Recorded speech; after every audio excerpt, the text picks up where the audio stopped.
Hi, everyone. My name is Laura Finley, and I'm the Marketing Manager at Computer Ease and the VP of Education for Greater St. Louis MGMA, and welcome to our March webinar. Today's topic is a toolkit to manage any employee problem, and presented by Marcia Powers, who's the Human Resources Consultant with Epoxy Healthcare. So before we start the meeting, just some upcoming dates to keep in mind. April 14th, Barbara Fappel, longtime MGMA member and practice manager at Allergy Consultants, will be speaking on diversity and inclusion in the workplace, and that is at noon. And then May 12th, JC Christensen, Director of Healthcare Brand Strategy at Professional Office Services, will be presenting a webinar on marketing and communications to improve patient engagement. I'm pretty excited for both of those topics as well as for today's topics.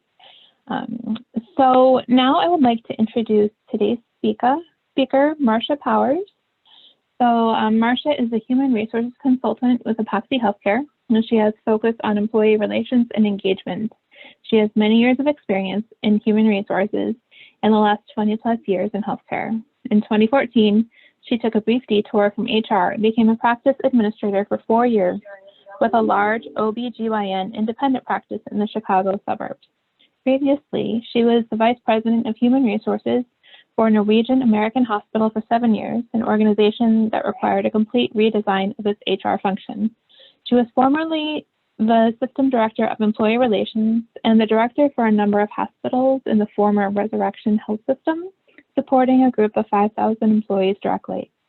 Marcia has taught Human Resources Management at the DePauw Kellstadt Graduate School of Business and Triton College, and she earned her bachelor's degree with honors from the University of Michigan and her master's degree in industrial relations from Loyola University Chicago, and she is also an employment mediator.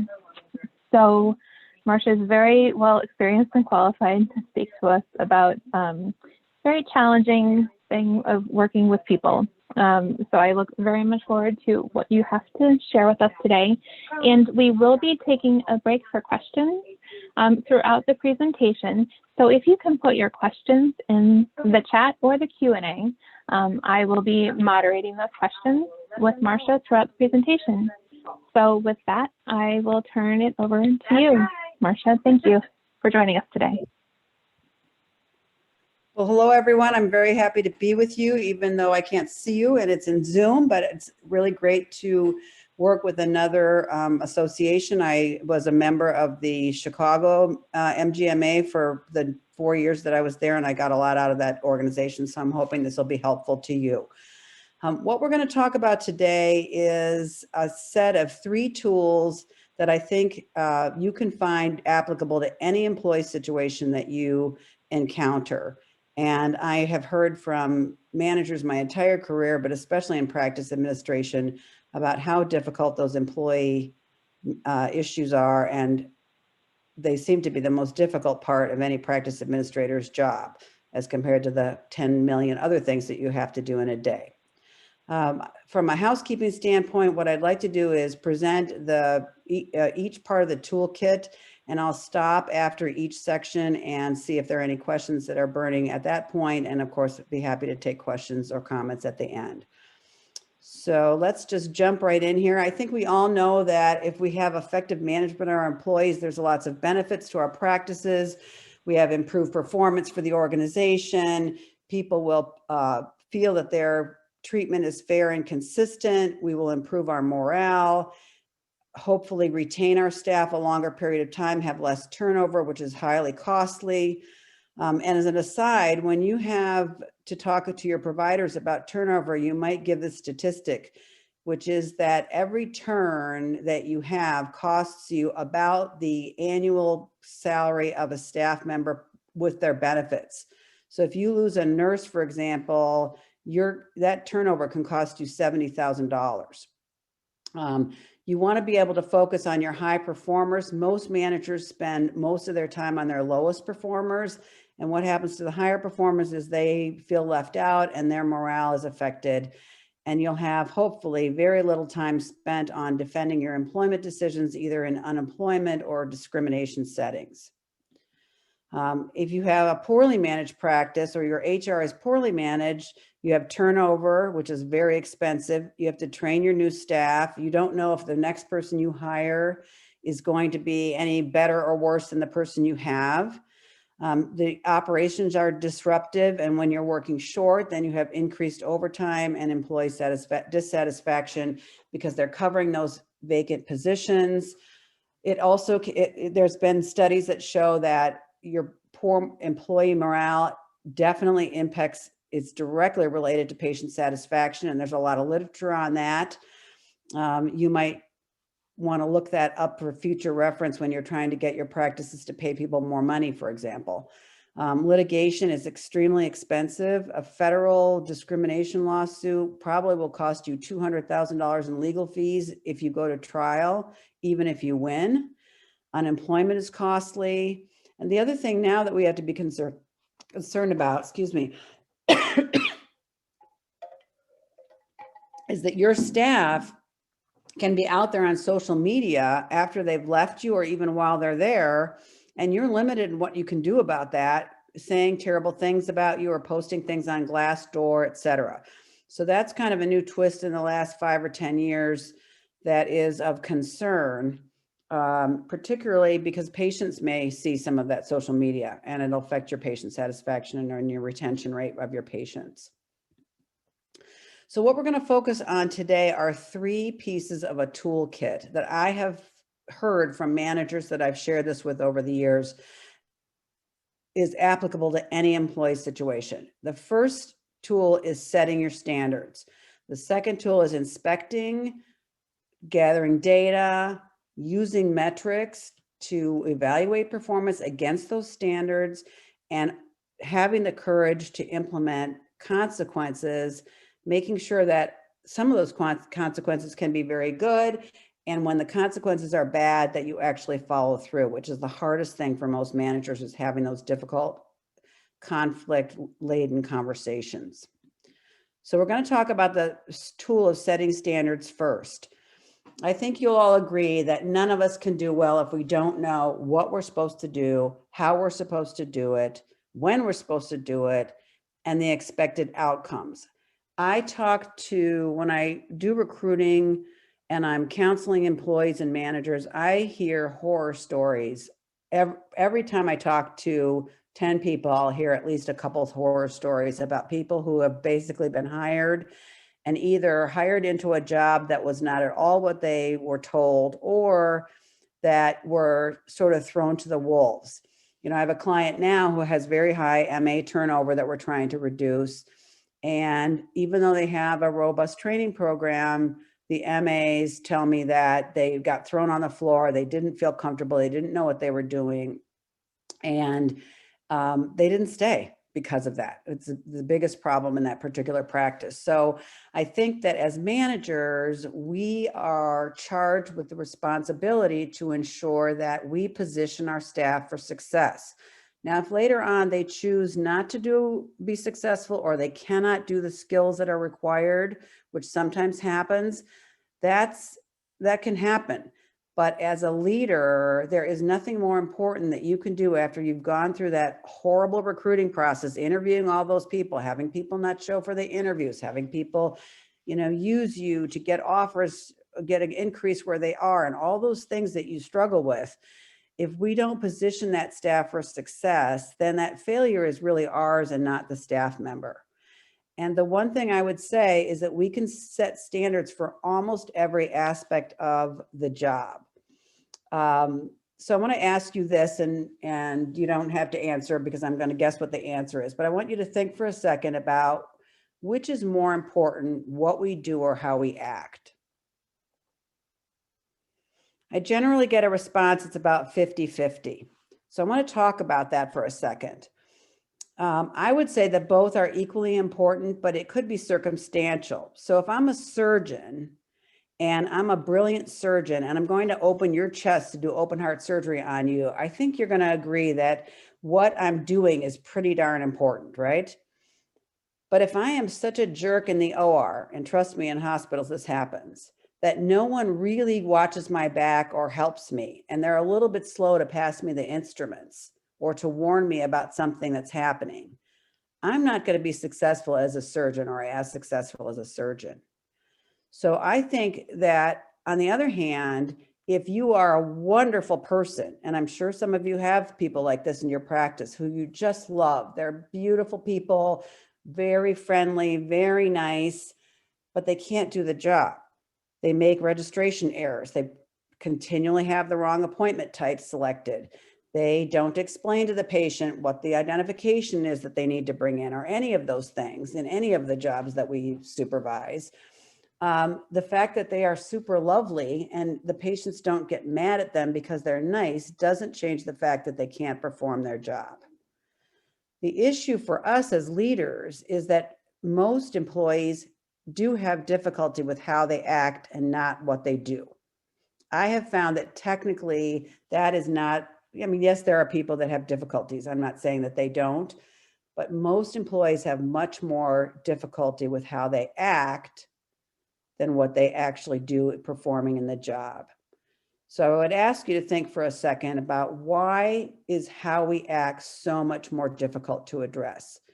And I think you'd agree that the conversations that you dread are the ones where an employee has upset other staff members, has acted out.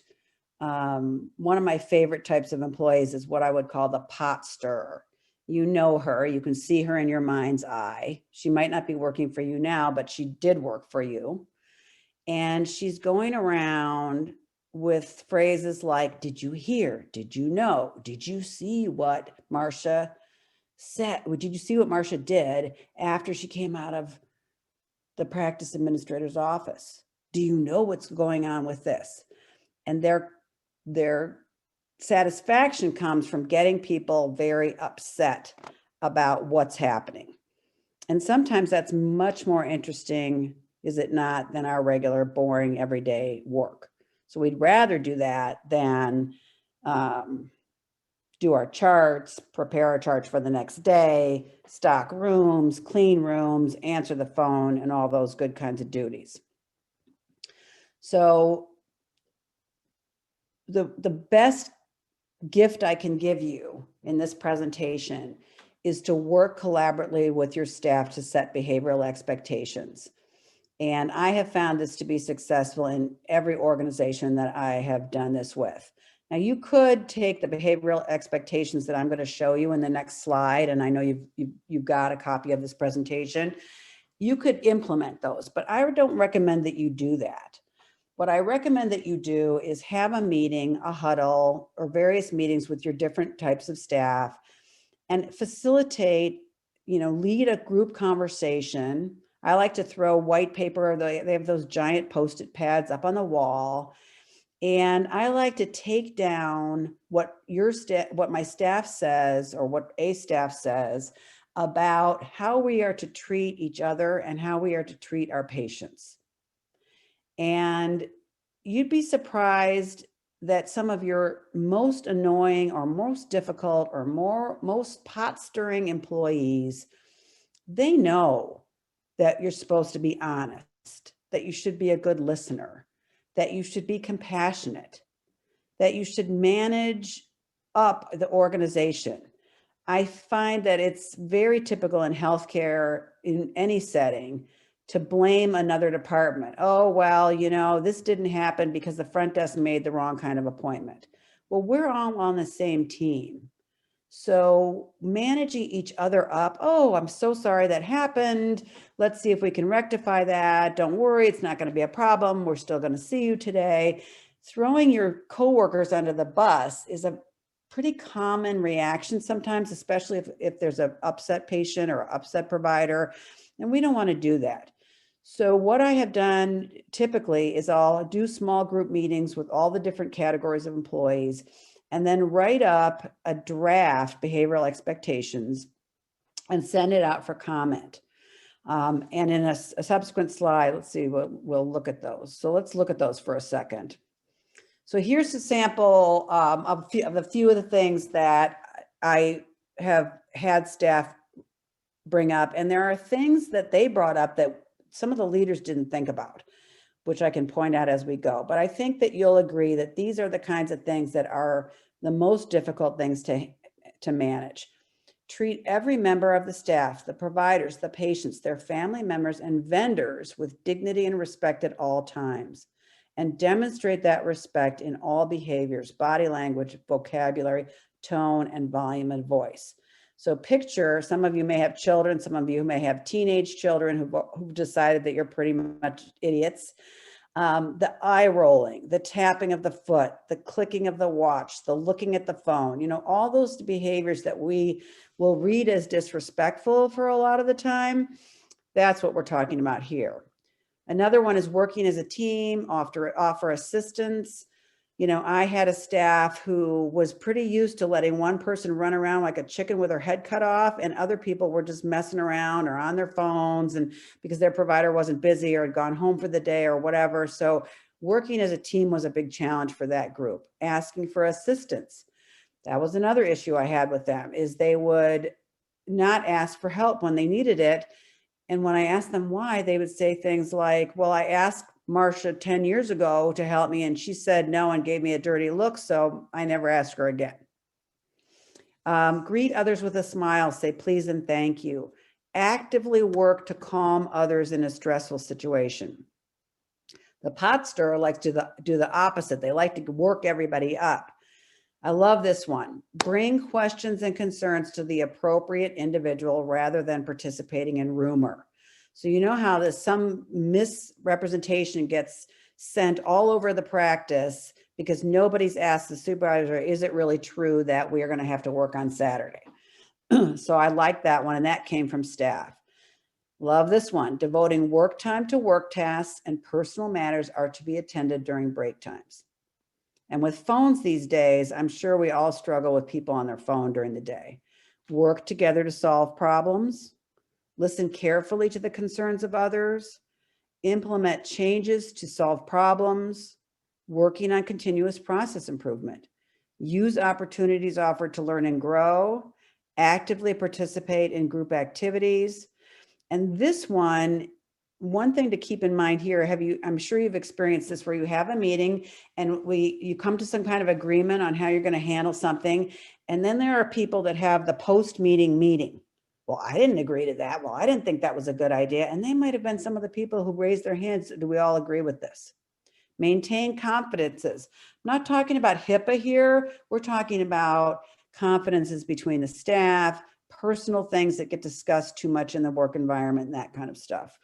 Demonstrate a willingness to change, consider alternatives, and manage up and look for opportunities to appreciate others. So I find that when you create these sample or these behavioral standards, you have now created a mirror on how you can judge the behavior. So if I sat down with you and I said, whatever, fill in your blank of your name, you have a bad attitude. The reaction typically is, no, I don't. And there's some eye rolling and some head shaking. I wish you could see me, because I had, my daughters are grown now, but as teenagers, I was very good at imitating the eye rolling and the head shaking and the tisking and the hand up. And I'm sure you can all picture that. But when you have these behavioral expectations, they can be used just like other rules. So once they're created, I had the staff give me feedback on them, tweaked a few things, and then we put it out and everybody signed off on it, and they made a commitment to agree to those behaviors. Now I've got a standard for the most difficult things that I find to deal with when you have an employee issue. So I think it's a huge gift that I'm giving you, because you will see the power of that in your practice. And then when you hire new people and you go over these behavioral expectations and you set those standards and you have them sign off, then you can tell them honestly that those standards were created by your staff, not by the doctors, not by you, not by corporate, not by your corporate HR if you're part of a big hospital system, but they were created by the people that are most important to your practice, which is your staff. So I love them, and I recommend that you consider this highly and that you do involve your staff in them. They'll be much more powerful. Another point about the standards, the behavioral standards, is We are not here to judge a person, but we are here to judge whether their performance and their actions are consistent with those agreed upon standards. So when someone is giving me the eye rolling and the tisking and they're looking at their watch or any of those kind of behaviors that are so difficult to address, we want to use the standards to label the behaviors.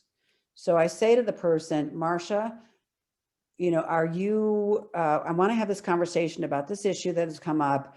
And when you're getting that kind of negative feedback, you can stop and say, you know, we have these behavioral expectations. I usually try to have the actual signed paper in hand when I'm talking to the employee, in case they say that they never heard of it or they don't know anything about it. And I'll say, you know, you signed off on this. And the first thing we said was that we are going to give each other respect. So what I see in your behavior right now is that you are rolling your eyes, you're looking at your you're tapping your foot, you're looking at your phone, you know, you're making eye gestures, and that feels very disrespectful to me. So I'm going to ask you to uphold these expectations. This is a standard here.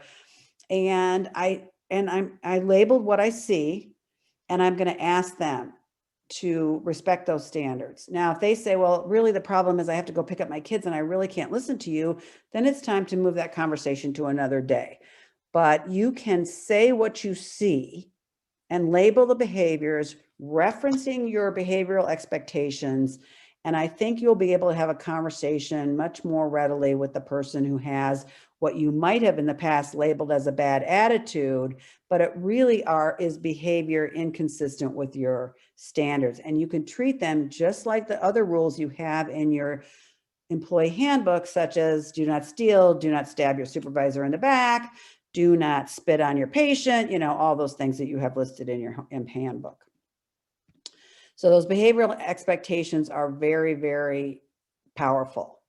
Some other tips on how to make those become part of your core values and how you operate all the time in your practice is, number one, the leaders must model the behaviors. And I would ask you, how do you know whether you're modeling the behaviors? And if you want to know, you could ask your staff. Scary, scary, scary thing to do, but definitely something that you can consider doing. You may have a provider who doesn't model the behaviors. So once you've done this process where you've created these behavioral expectations, in my case, what I would have done is told my providers about it first, get them to sign off on it, and then I would have my providers sign off on it. I know some of you are probably like tisking and rolling your eyes and saying, she must be nuts up in Evanston. But I think it is important that the providers are bought into it. And if you have a provider who just doesn't follow those behaviors, then I think, you know, it's something to really talk about to your managing director on, because it will make your staff be more productive. It'll help retain staff, your patient satisfaction will improve, and all those good things. Those behaviors, I like to recommend you include into your evaluation system. So some of you may be using very creative, tailored forms for your own practice. Some of you may be using generic forms. You can incorporate those behaviors into your evaluation. I wouldn't suggest that you number and evaluate each of them, but you can either combine them into big categories, or you can just have a category that says compliance with the behavioral expectations, and you have an opportunity to really give some positive feedback to your best employees and start addressing your non-compliant employees. And I think that rewarding and recognizing that staff who embody those and exemplify those behaviors is really, really important. Again, most managers spend 90% of their time on 10% of the employees, and that is a dangerous, dangerous precedent. And what happens to the people that do a really good job is that you just give them more work because you know you can count on them, and eventually that builds up resentment. Another tip is that you can't have behavioral expectations unless you address them consistently and fairly. So some of you may have what I would call nurse ratchet, that battle axe MA, that battle axe nurse, that battle axe front desk person's been there for a really long time, really, really crabby, But she's been there for 35 years and she's the cousin's brother-in-law's ex-wife's mother of this head doctor and all this stuff. We can't have exemptions for certain staff just because. So that's one thing to think about when you're launching this. And you have some employees who will treat their patients beautifully. They're like two different people, and then they turn around and treat their coworkers another way. These expectations go to everyone. And just as an aside, for those employees who treat the patients one way and their coworkers another way, I find those people easier to work with because we know they are fully capable of being lovely, charming, gracious people. But they turn off their switch with the coworkers. And what we want to do is try to get that switch consistently turned on while they're at work.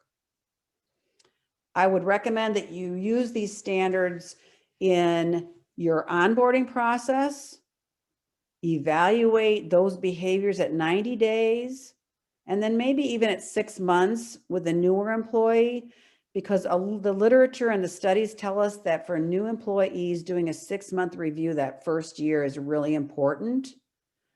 It prepares them for their annual review instead of waiting to that dreaded annual review process. And it gives you another bite at the apple, so to speak, to try to work with them on the behavioral expectations. The other thing, and the last thing I'll say about the standards, is everything counts. You can't behave one way with one population and another population. I had a nurse in one of my hospitals who we had employees parking in the patient parking structure. So for a while we had security out in the parking lot monitoring employees and redirecting them to where they should park instead of the patient areas. And we had a nurse who was stopped. The security guard knew she was a nurse, and she decided to flip the security guard off and go roaring into the parking lot and park. Well, luckily he had seen her badge and he knew her name.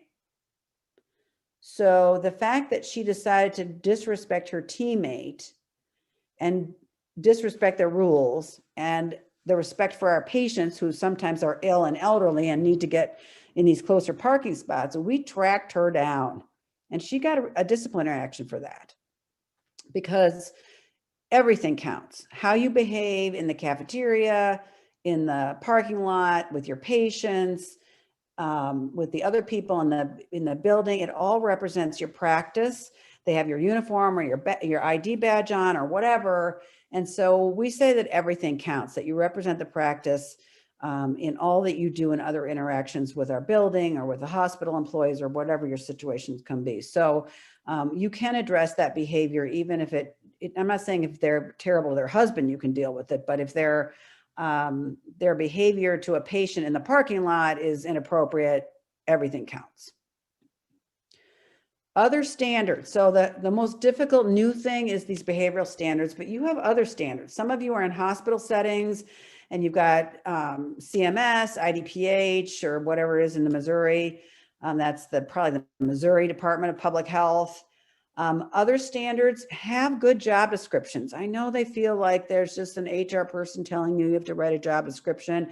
But if you go back to one of my initial points, which was nobody can do well if they don't know what they're supposed to do and how they're supposed to do it, those job descriptions can be very valuable tools. And one tip I'll give you in job descriptions is I see a lot of job descriptions when I'm consulting that say responsible for blah, blah, blah. I like to put quality indicators in there, completes reports on XYZ accurately and in a timely fashion. So your job descriptions can be more powerful employee management tools than perhaps they are now. You have your policies, your rules, your procedures. You have policy standards set by insurance companies. Many of you probably have ISME insurance, or maybe a Missouri version. They do credit audits every year. They do on-site inspections. They look at charts for every provider. Those are standards that are external to you, but are necessary standards. You have scope.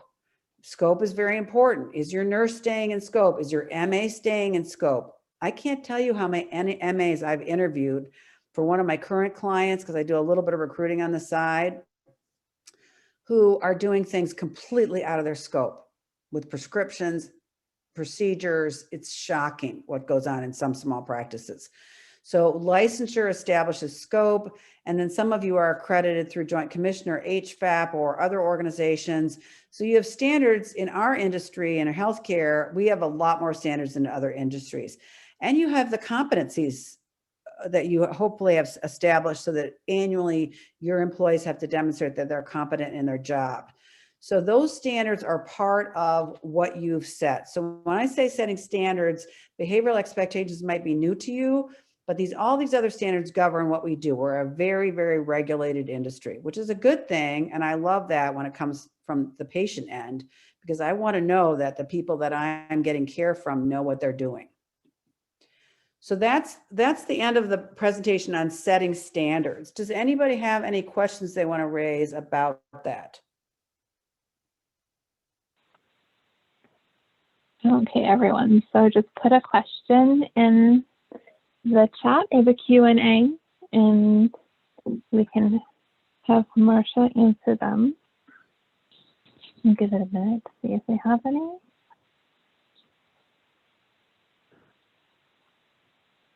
So I did have a question from someone beforehand that they wanted to ask about specifically. There are some employees who are complaining about things directly to the providers. How would you recommend dealing with that problem? Well, I'm sure we all love that. And sometimes you find out, and sometimes you find out in a not pleasant way.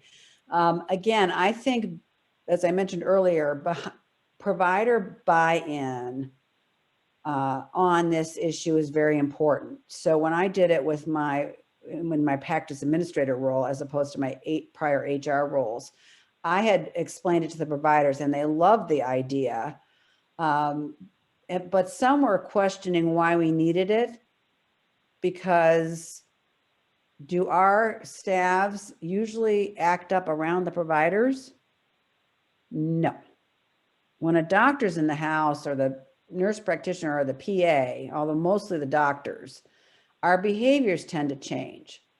And some of them are quite surprised that there were staff that had attitude issues, because around them, they're all Mary Poppins, practically perfect in every way. So I had to explain, when I was fairly new to the practice, that I had interviewed all of the staff and spent time with them. And that was their biggest complaint, was about the people who are pot stirring, not helping, whining. And some of you may have employees that I call BMWs. And I'm not talking about the car. I'm talking about the bitch, moan, and whiners. So I wish I could see your faces, because I usually get a big response to that, because most of us have a few BMWs in our practice. So once I had the providers bought in and we went through the process, I told them that in order for this to be effective, we really need them to redirect people to me or to the clinical manager. And it took a long time to get them to change. But frankly, some of them are really, really grateful, because they really don't know what to do with those complaints.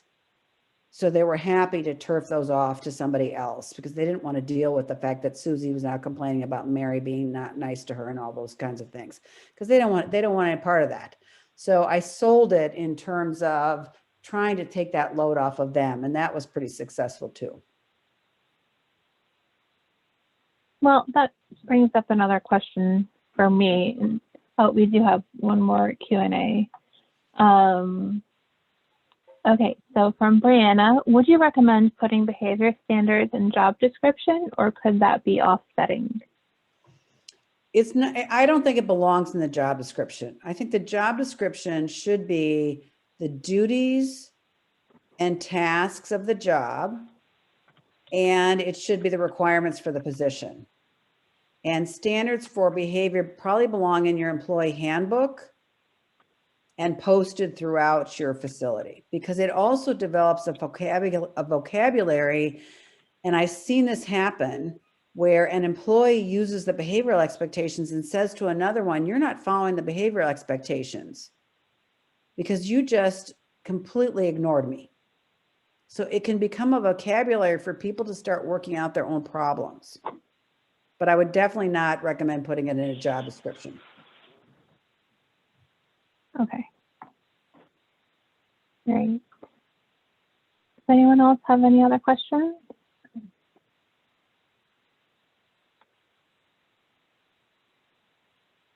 Okay. Well, I think let's go on Marcia. to tool number 2. Yep. So you could call this, I used to call it investigations, but I found that made people very nervous. So now I call it fact gathering. But for this tool, what we're talking about is inspecting against the standards. So what this translates into is, how do we know if the standards are being met, exceeded, or not being met? So many of you have performance evaluations where you rate people meet, exceed, or somewhat exceed and exceed, somewhat don't exceed, don't meet, and then don't meet. If you come and sit down with an employee and say, you didn't do this, or I've got information that your behavior is not meeting our expectations, mostly the initial reaction from the employee is, it wasn't me, I didn't do it. And then you spend the meeting trying to get to a place where the employee is acknowledging there's an issue so that you can problem solve. If I had $1 for every employee who told me that there was a conspiracy against him or her and that the boss was trying to get rid of them, I'd be a very, very wealthy woman, but I'm not. And the truth of the matter is, I'm sure that most of you do not want to get rid of anybody, because the process to replace that person and the risk that the person might be no better is huge. So it's important that people understand that your goal in trying to solve is problem solving and improvement. It is not trying to get rid of anybody. And so rather than have the conversation start with, it wasn't me, I didn't do it, or how do you know, or the eye rolling and the talk to the hand and the tisking and the et cetera, is we want the conversation to move to a productive one. So what I'd propose to you is that you want to have all the facts necessary before you are making your decision. And this is critical because it helps you change that conversation to a productive one. If you can gather information when something goes wrong. You find out that a lab specimen was not handled properly, and now you have to investigate that. But I would also urge you, and I saw this when I moved from hospital to private practice, is most private practices that don't work with a quality or a process improvement team don't do a lot of auditing or reporting, and a lot of times practice administrators are so busy with a million tasks that you have to do that you don't have an opportunity to do a lot of direct observation. And I would urge you to think about how you might do some more checking, auditing, and things like that. So you have more information to complement your employees, which is the most important part, but also to hold people accountable to your standards. So you want to be gathering information on an ongoing basis. You can do things really simply. You can have a folder in your electronic folder, or even a physical folder, where you put patient compliments, really big wins where a patient really helped an employee, a patient report, or a patient survey where they just rave about the employee, and all those good things. Because when you are doing a performance evaluation, if you have a file full of compliments, first of all, writing that evaluation is easier for you. But it also gives you the chance to say, you know what, Marcia, remember back in, 8 months ago, I kept this note from patient Smith, who just thought, in the worst time of her life, You were just so lovely to her and it changed the whole situation for her. What kind of power do you have as a leader if you've got that kind of information when you're doing a performance evaluation? Or calling somebody in and giving them a compliment and saying, I'm putting that in your file because I want to make sure I remember that when you get your eval. The flip side is true as well. I don't care if you make a notation on a piece of Kleenex and put that Kleenex in the file, but if documenting employee performance issues, both good ones and bad ones, is just like clinical documentation. If you don't write it, it didn't happen. And I can't tell you how many employees have told their manager, well, nobody ever told me this. And the manager's telling me, well, I told her 6 times. I'm like, well, what are the dates? When did you do that? Well, I didn't write it down. Or you can put it in your calendar. It doesn't have to be fancy as long as you did it. So if you don't write it, you didn't do it.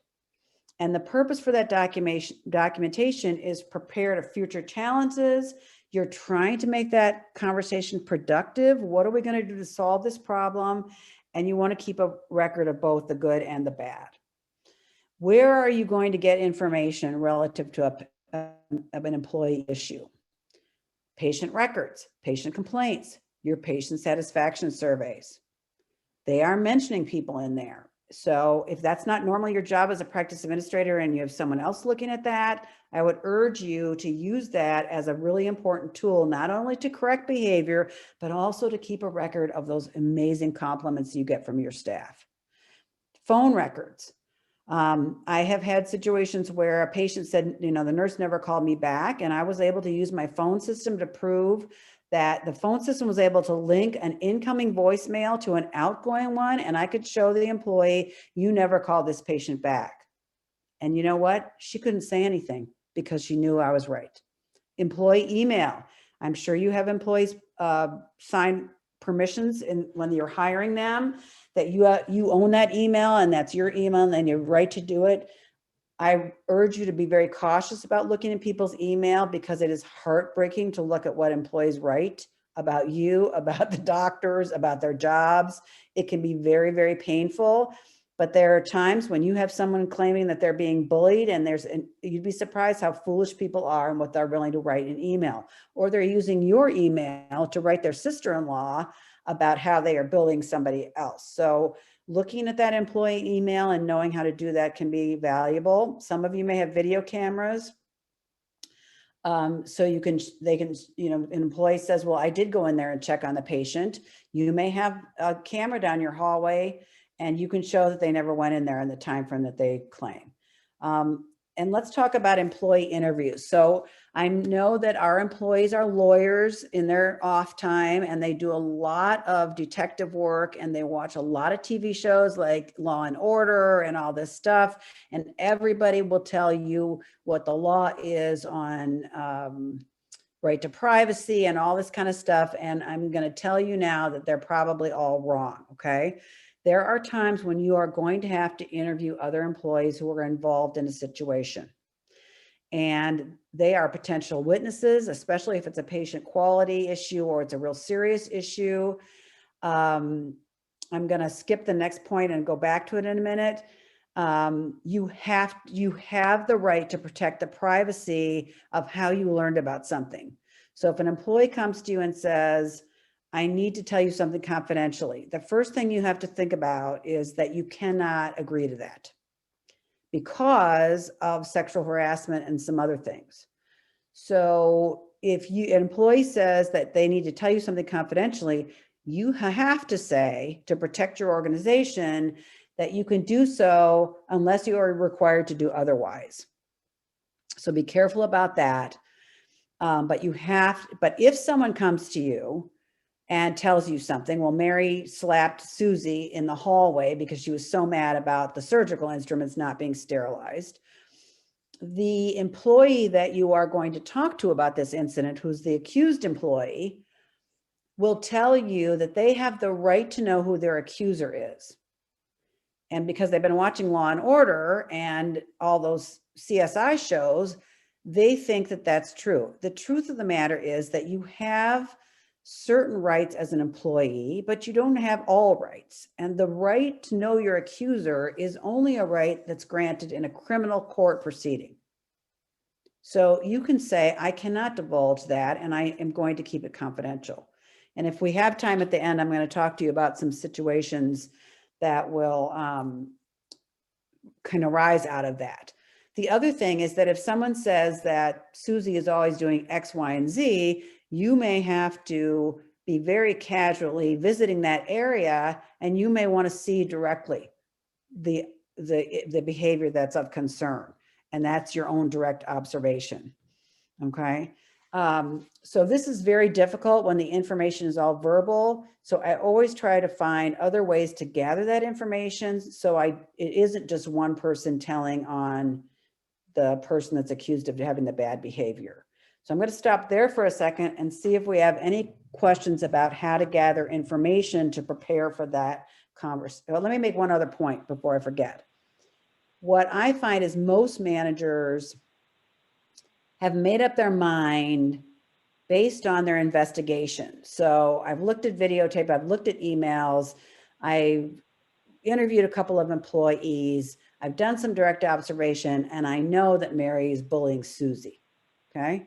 And they decide that that is going to be a write-up of a final warning nature, let's say, on the disciplinary action. And they have never talked to Mary about it. And so when we talk about investigation, I would urge you, I would implore you that part of your investigation always has to be having a conversation with the staff member that is at issue and find out their side of the story. I have been involved in situations where we suspended the wrong person suspected of drug theft because all the measures lined up, and it looked very clear that John had done it. And when we suspended John, he said, I wasn't even at work those days. And it turns out that someone had stolen his log into the Pyxis, and he was not the thief. So I would urge you to at least hear the person's side, and you can say to them at the end of that, thank you very much for your information. There will be consequences to this. I will be getting back to you, but I wanted to hear your side of the story before we decided what we were going to do about this. And that is a very, very important step that non-trained managers fall into that trap all the time. And then you're caught with a completely finished disciplinary action, and you've got the wrong person. So I urge you, or you find out from them there's more to investigate. Somebody's got a big beef with them and there's a big issue there. So I would urge you that as part of that fact finding is to talk to the employee who you were investigating yourself. Are there any questions about that?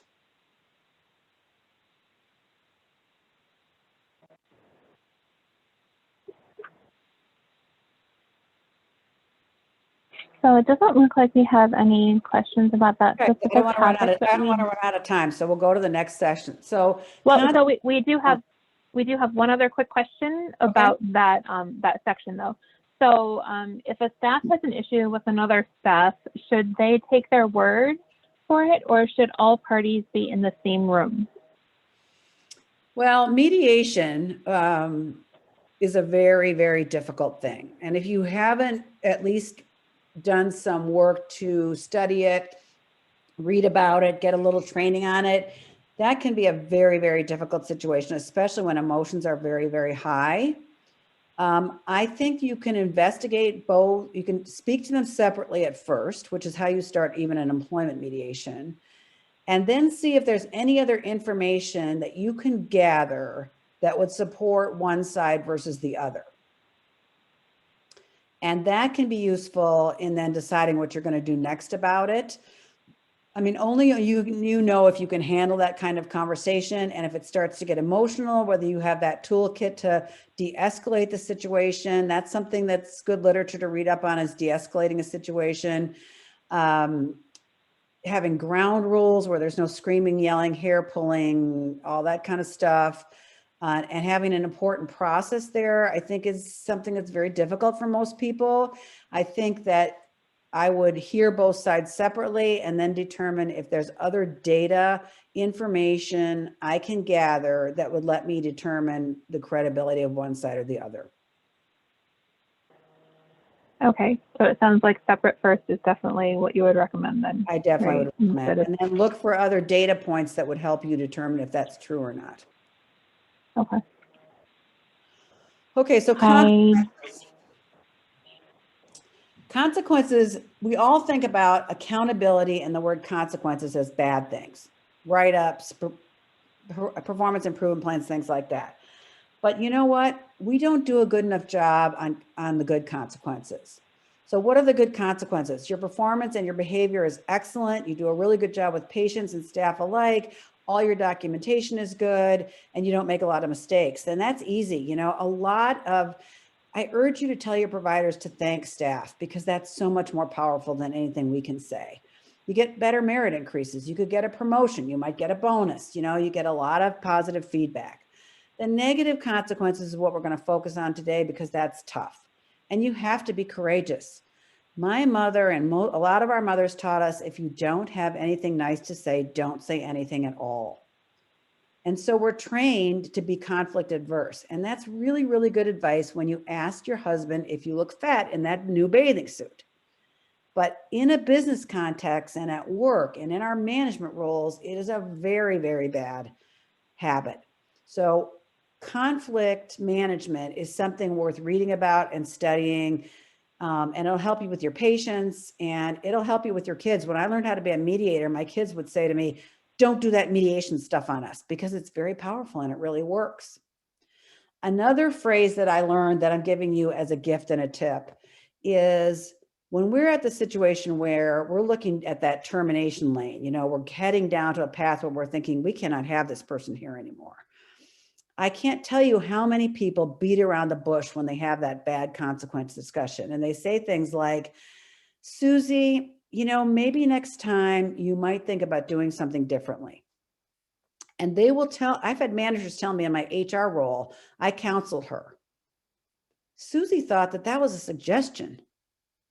So when you're getting down that path that says that this is really looking like you're going to have to get rid of this person, I have developed this phraseology that people seem to really like that says, do you want to know exactly where you stand now? I think you deserve to know that if you don't start this or stop that, that we are going to be having that termination discussion. And that can be very powerful because it focuses the employee. In terms of negative consequences, we're talking disciplinary action, termination of employment, lower merit ratings, lower increases, etc. So really quick overview of the process to determine the appropriate consequences. Gather your facts, including that important discussion with the employee. The truth of the matter is the employee knows they did it or didn't do it, even if you don't. The employee will perceive that you are being fair when you give them an opportunity to tell their side before the decision is made. And that's really important because most discrimination charges and most mediations that I've run and most lawsuits are not really about, I've had people say in open court, I know I screwed up, but they didn't have to treat me like this. It's that mistreatment in the processing of this that tends to have people go outside and sue you. And I urge all of you, if you can, is to attend that webinar on diversity, because one thing that's really important is different cultures manage this differently. And if you're to be an effective leader with a diverse staff, you need to understand your own biases, how you can best communicate these things and work with staff of different ages, races, genders, etc. The employee, since you've had that discussion, is going to be prepared for the next step, which might be termination or a disciplinary action if they know they've violated the policy and procedure. And as an aside, I don't know what the law is in Missouri, but if an employer requests and they're not union to have someone with them, you can permit that, but the representative cannot participate or speak, and you should never have an attorney be allowed to speak or attend a termination meeting or a disciplinary meeting. And if communication is difficult because there's a language barrier, obtain an interpreter. It's amazing how cheap it is to subscribe to interpretation, and you probably have it for your patients And if you do, and you have a Spanish speaking or a Chinese speaking employee, and we're talking about their jobs on the line, offer them the interpretation. And just like you would do with a patient, document that you offered it, even if they turn it down. What to consider? If the employee's performance is substandard, is this a knowledge deficit, a skill, or a training deficit? Is there a violation of your policies, procedures, or behavioral standards? Which were violated? Have you addressed this with your employee in the past? If so, when and how? How have others been treated in similarly situated circumstances? Because you want to be fair and consistent, that is your defense if your decision is challenged. What do I hope to accomplish? I've worked with my HR hat on with managers that say, I cannot stand this person anymore. I got to get rid of her. Then that's the goal. And you're going to follow that formal pathway so that you have a completely defensible termination decision. If you're trying to keep the person, then the goal is, I really want to keep her. And then what we're trying to do is unlock that key in how we can get her to realize there's a problem and change. And whatever option you choose, you want to ask these 3 questions. Is this consistent with the treatment of other employees? Is this consistent with my policy? And is this the most effective key in unlocking the situation so that I can reach that goal or solve that problem? Some of the options: disciplinary action. Studies show that disciplinary action rarely changes employee behavior, but we have to do it because we have to be able to defend ourselves. And I'm going to give you another really important tip here in this 3rd bullet point. Whenever you write an employee up, starting with the very first level, and by the way, most people have verbal, written, final, termination. I would urge you to change verbal to level 1 and written to level 2. And this is why. I can't tell you how many employees have told me, well, how come you're writing it down? It says it's verbal. Well, I just told you, you have to document, because if you didn't write it, it didn't happen. But I don't want to have that argument with anybody. So I changed all my disciplinary action, and I recommend to all my clients level 1 and level 2, and then you get out of that argument. But every single time I write somebody up or write a write-up for a manager, it says further violation of this or any other policy or standard will result in additional disciplinary action up to and including termination. And those levels are not set in stone unless you're in a union environment. So the level will depend on the seriousness of the violation, a prior history, consistency with everybody else, and if you have the ability to review with an HR or other person, you want to do that because you're upset and you're angry and you're in it. And it's very difficult to make these decisions. It's like when you discipline your child when you're really, really mad.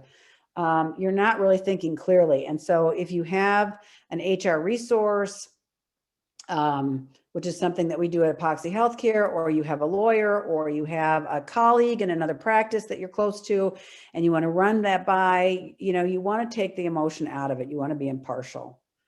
So that's kind of the basics about disciplinary action. Use that magic language. Another thing that I see managers do often that causes the power of the disciplinary action to be diminished is that they don't follow up. And the follow-up is super important when the employee has done better. Sometimes employees are like little kids. They act out to get attention. So if you write them up and they do better and they don't get any attention, they can slip back into bad habits. So what I always do is I write somebody up, I put it on my calendar in 30 days to meet with them again. And if I can say to them, you did a great job. I know this was a really hard conversation and you did a good job. You were a great listener. You met all our behavioral expectations. I can't tell you how much I appreciate it. And look, you've solved the problem. I'm so happy. And you get huge brownie points. You get endorphins. The employee's happy, and hopefully they won't slip back. Documentation is really important. You're documenting not for the employee. So when you have a clinical error, one thing you want to do is translate some of that very specific medical jargon, because you're writing that disciplinary for unemployment, for a judge, jury, arbitrator, mediator, others in your organization who might be reviewing if you have a corporate structure. And you want to attach the evidence. Now in Illinois, and probably in a lot of other states, employees have the right to see your HR files. So you can keep a separate investigation file, at least in Illinois, if you don't want to reveal the witness names. If you put the whole thing in the person's HR file and they have the right to see it, that could cause a lot of trouble in your practice. So watch out for that. Make sure that your message is consistent. So if someone had a bunch of write-ups in the year and then you give them a glowing performance appraisal, you're sending a mixed message. So if they've corrected their issues, that's a huge opportunity for you to say, you know what, Marcia, you were written up in August and then October over this kind of error, and you have fixed it and you've done a great job. Conversely, if they haven't improved, this is a chance to use that performance appraisal to send that very consistent message that you are not meeting expectations, and here's the consequences to that.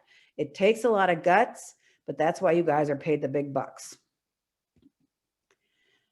Another tool that you can use is performance improvement plan. Now, one thing I have seen is a lot of differential behavior on this. Employees you like get a performance improvement plan. Employees you don't like get disciplinary action. So watch out for that.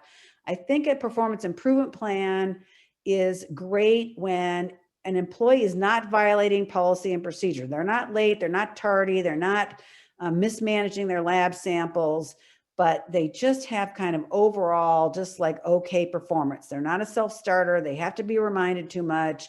You know, they are dragging their feet. They're not helping, things like that. It's best if the employee makes the plan or you collaborate together with the plan, and you want to set forth, the criteria for the evaluation, what is expected. The goal should be very clear, and you have to inspect either weekly or bi-weekly and spell out the consequences. It can be used after an appraisal. If someone isn't meeting on an annual performance review, they should be on a plan and get up or out, and you have to follow through. So I've seen managers put people on plans and the employee never hears about it again. And that's come to bite them in the rear end when they're in unemployment, because the employee said, well, she never followed through, so I thought we were okay. It's important that you effectively communicate your decision, your consequences. So you have to be prepared. Decide whether you need someone else in the room. If you're going to fire somebody or maybe put them on final warning, you may want to have your managing director or your lead physicians or your president or something in the room. Make sure you've got your facts and all your documentation.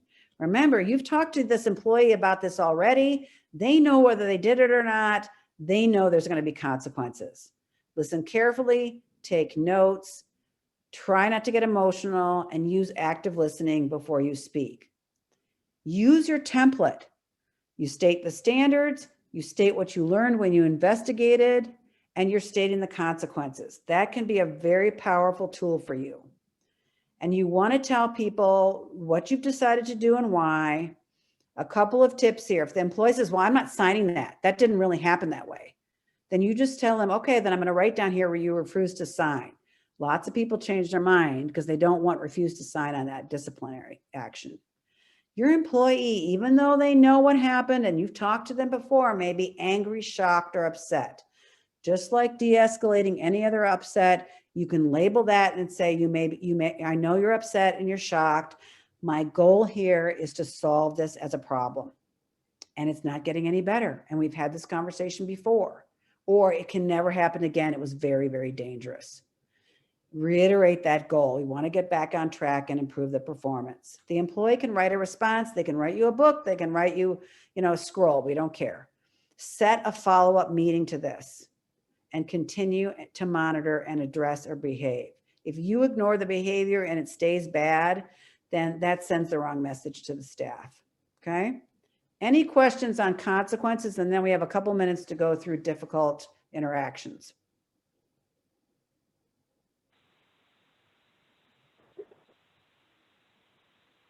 I don't see any questions yet. So why don't we go through the rest and then we can have time for some questions at the end. I think we're 4 minutes over for time, but we can go a little bit longer. I don't think that's you a give big me problem. People one can is too much, okay?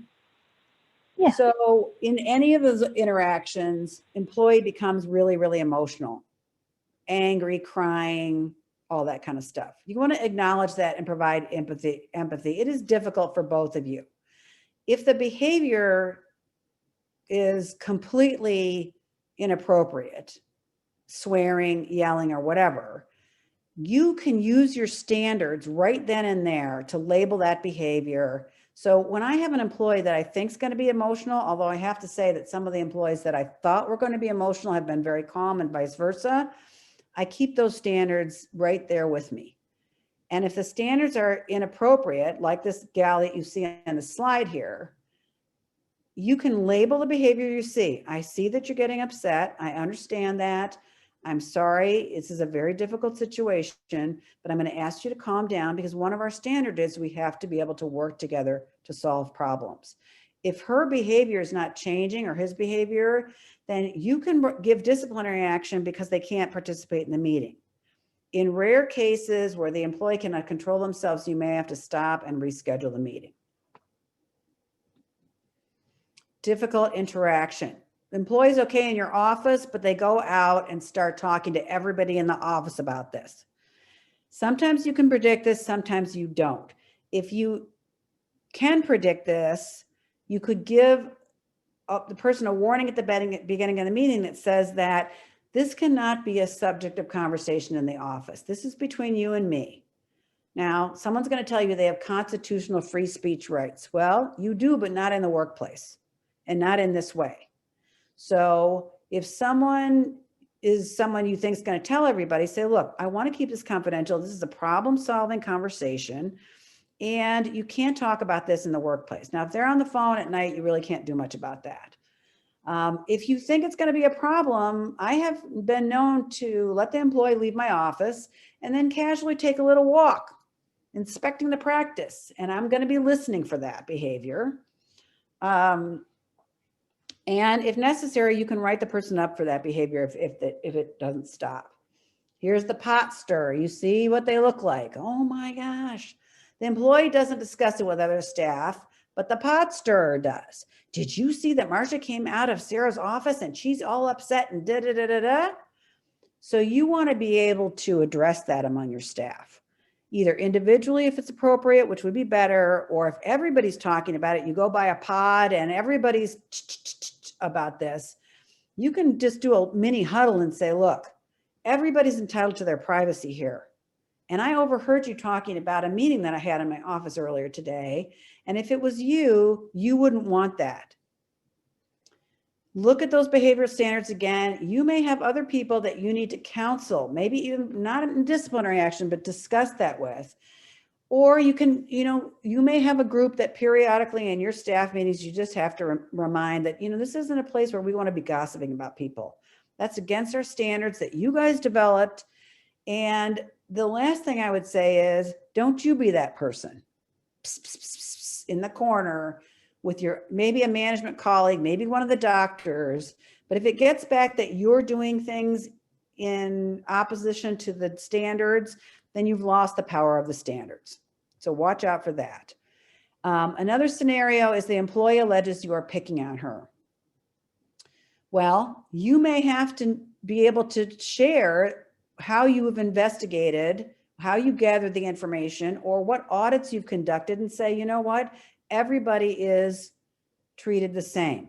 If your behavior is inappropriate and I can't trust you to do the right thing, then I'm going to have to do more auditing for you, but your investigation should have confirmed if others are not doing it. And I've had that situation where I've interviewed the employee, the managers made the decision, or I've made the decision to do the write-up, and then it comes out that somebody else is doing the same thing. Well, I do that, but you know what? Susie Q does that too. Then you have to investigate that as well, because maybe she's right, in which case either the other employee should be held accountable in the same way. Okay? So follow-up is highly critical. Your improvement ignored may result in a lot of bad things. You can't do that. You have to make time to follow up on that. So I can't stress that enough. And I know I've said it 3 times, but to get my point across, I want to make it a few times. And I would leave you with a fact that I think is very, very valuable. Human communication, studies show, is only 30% effective, which means the message I'm sharing today is coming to you only 30% effective. That's pretty sad. And that's with two people of the same native language. When you go to two people of two different languages, it goes down. It only goes up to 50% when it's in writing.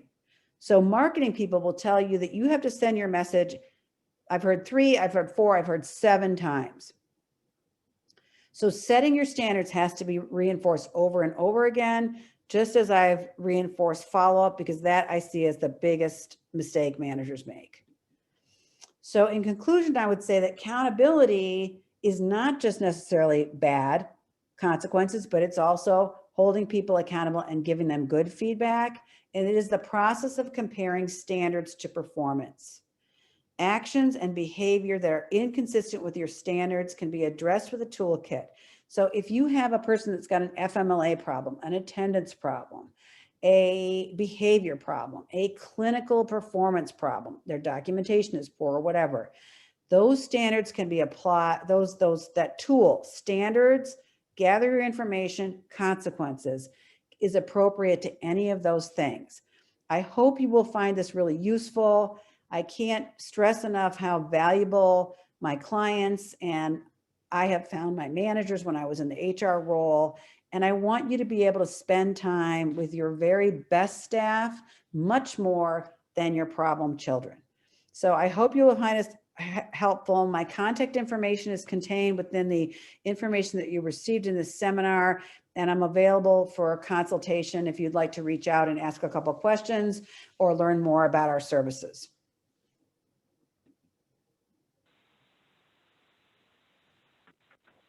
Well, Marcia, thank you so much for the presentation. So I'm going to allow a few minutes if anyone has any questions. Now would be a great time. I think, Marcia, you have a few minutes to stay with us to answer a few questions. Is that right? Okay. So let's see if anyone has anything.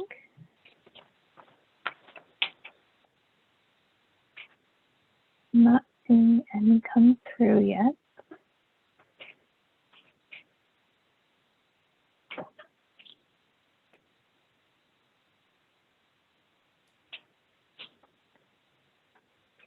So I did have someone that did submit a question before, and they asked for what are just some really quick practical things that you can say to someone that has a bad attitude in your experience that can help the situation? Well, the first thing I would do is label what I am calling the bad attitude. Is it body language? Is it facial expression? You know, they say that 90% of the communication that we do is with our face. And with these masks and everybody being masked all the time, I find it remarkable how little you can tell about somebody's emotion when you can't see their mouth. So I think it's a challenge for everybody in this COVID period. But I think that you have to label the behavior that you see. Not having standards gives you less of a tool, and that's why I have said it so many times in this presentation. But just human decency and common sense tells us that you can say to somebody, I see that you are rolling your eyes. I see that you're frowning. I see that you're unhappy. Can you share more about how you're feeling about this? Well, and that gives you kind of a way to springboard onto that. The other thing is that I often start with a question, even though I know I want to say something, and I'll say, well, how are you feeling today? Are you having let's say I've got a complaint about someone's got a bad attitude, and I really want to talk to them about that. And I'll say, you know, how do you feel like things are going? How do you get along with the other staff? Do you have any people that really kind of get under your skin? Sometimes that's an invitation for this person to say, yes, you know, Susie gets under my skin and she's doing X, Y, Z. Lots of times Susie's the one who's complained.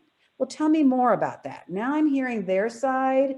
I can go back and talk to Susie about it. And then maybe I can get them in the same room and say, look, you guys didn't invite Susie to that baby shower in 1973, and she's still mad about that. Because I've had that happen where the person that's upset and acting poorly has really got hurt feelings. Most emotional behavior comes from two things, and always two things. And I have seen this for the 40 years that I've been doing this. It comes from the feeling that someone feels disrespected or someone hurt their feelings. If you can get to where that is and find out what caused that, it is amazing to me how much that hurt lingers and that grudge lingers. So if you can start by exploring rather than saying, that can be a good way to get at that and find out where that upset, that attitude comes from hurt feelings or feeling disrespected.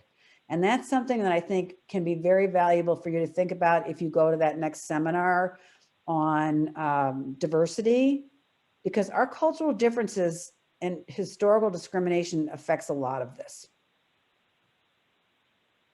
Okay, great. And that's absolutely helpful. So we do have another question.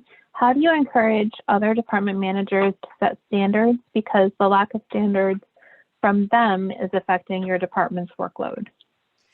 Well, I would say that that's the worst thing that can happen, is to have different standards, different performance standards among various departments within one organization.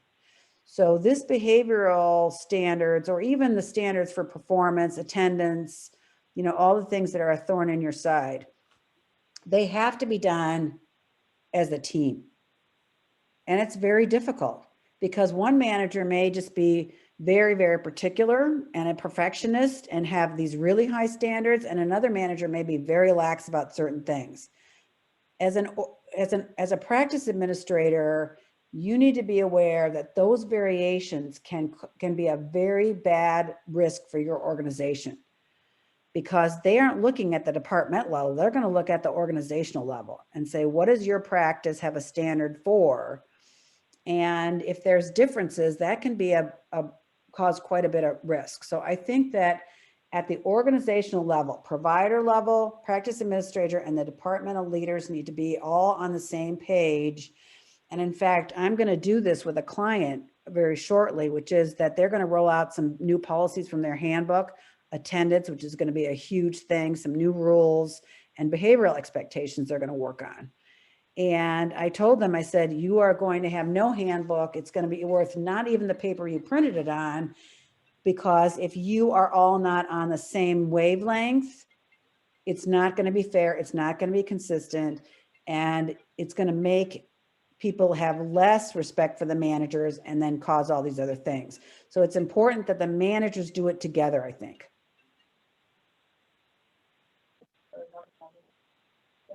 Okay.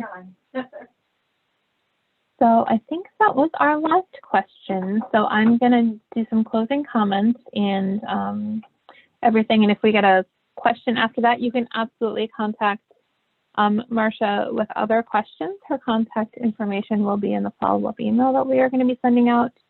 And we will definitely help you get a hold of her with anything because of your wonderful knowledge on the subject. So thank you for taking time out of your day to share this with us, Marcia. And in general, everyone can keep an eye out for an email from us with the session handouts, on-demand viewing information, the speaker contact information, and also a survey to complete about today's presentation. We appreciate your feedback and use your input to improve the quality and responsiveness of our educational events.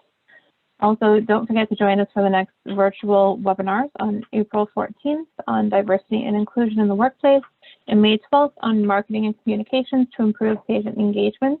They both start at noon. You can learn more and register at mgmastl.org. And another exciting date that is coming up is the Missouri MGMA annual conference named Riding the Waves in Healthcare. Tickets are now on sale for the May 5th through 7th conference, and that's at the Hilton Branson Convention Center. And you can learn more at www.mgma-mo.org. And last, now is a great time to renew your MGMA membership if you haven't already. If you're new to the Greater St. Louis MGMA, you can become a member and you will get member pricing for all monthly meetings at our annual conference and free attendance at these great webinars like today and the ones coming up. You can also renew or sign up online at mgmastl.org or contact our chapter administrator, Carla. at administrator@mgmastl.org with any membership inquiries you may have. And we really appreciate everyone, our members and guests here today that have joined us to be part of this webinar, and also the MGMA Greater St. Louis in general. So we truly appreciate your support, and thank you again, Marcia, for joining us. And there's no other questions, so we are going to end our webinar for today. Have a great day, everyone.